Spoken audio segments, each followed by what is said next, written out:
सत बिस्मिल्ला के वो आए बहरहाल साकू ये भी थोड़ा जिहा दुख थींदा है कंहिं कंहिं वेले कि असां ॿहूं को जाते हैं दोस्तों को कि यार तुसां आओ ये सराकी काज है इंदे किते असां इकट्ठे थियूं और ये तक सारी ताकत नज़र ना आसी ना खास तौर पंजाबी इस्टैबलिशमेंट को तो वो तक मेरे ख्याल गाल ही सुनना गवारा नहीं करेंगे। लेकिन बाल ये है कि सारी कोशिश है और सारे जड़े जितने थे दोस्त बैठे हैं उस्ताद बैठे हैं वो गाल मुहाड़ को टोरी रखते हैं अगा और कहीं ना कहीं मौके दे मुल्तान दे इकट्ठे थी ये उन्होंने बहुत वड्डी मेहरबानी है कि वो आके सराकी काज को चेंदन और को मैं था कि बहुत वड्डी एक मुल्तानिया कितने खुशकिस्मती है कि वो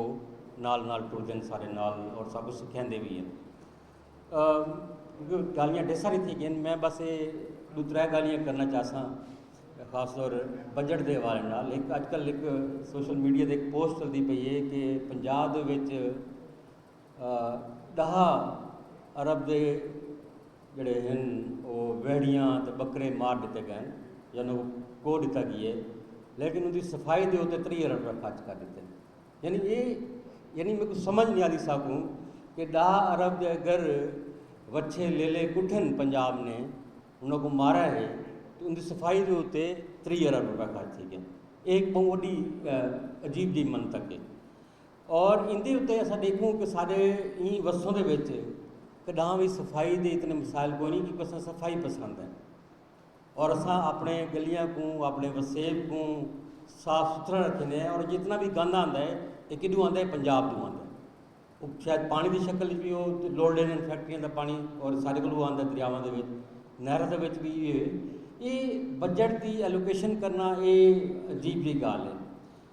बई ये गाल है कि पानी के वाल नाल मेरे को सारे घर के बाहरों एक नहर बहती है हुण भी बहती है पहले वो नहर के छोटी जी नहर के पूरा 9 महीने पानी बहता है लेकिन हुण वो घटते 3 महीने बहता है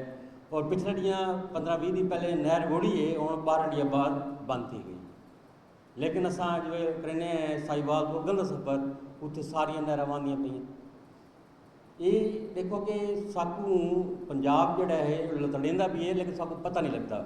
असा चाहें कि जो चेंज है ये ऐसा आहिस्ता आता भी है लेकिन ऐसा देखूँ नज़र पाऊँ अपने इर्द गिर्द चेंज जोड़ा है ये बहुत जल्दी आया है और अगर अस इनके खिलाफ एक सियासी स्ट्रगल या सियासी जदोजहद ना की तो मेरे ख्याल है ये जी परेशानी है सारे किते जी मुसीबत ने वधियां वैसन और इंदे नाल नाल जिवें दोस्तों ने गाल की है वाघा साहब ने भी गाल की है गाड़ी साहब ने भी गाल की है कि इन्होंने मसलों के उत्ते साकू बलोचां दे नाल सिंधियां दे नाल रल मिल के ये जदोजहद करनी पौसी पंजाब के खिलाफ और इवें ही कि मैं ज़्यादा चाहता क्योंकि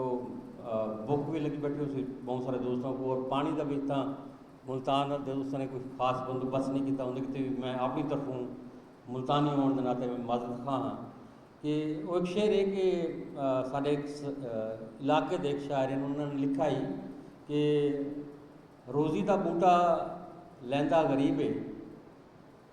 फसलों की ढेरी सजेंदा गरीब है पंजाबी मालिक सड़ींदा है मनतक अजीब है। बहुत बहुत शुक्रिया। मीर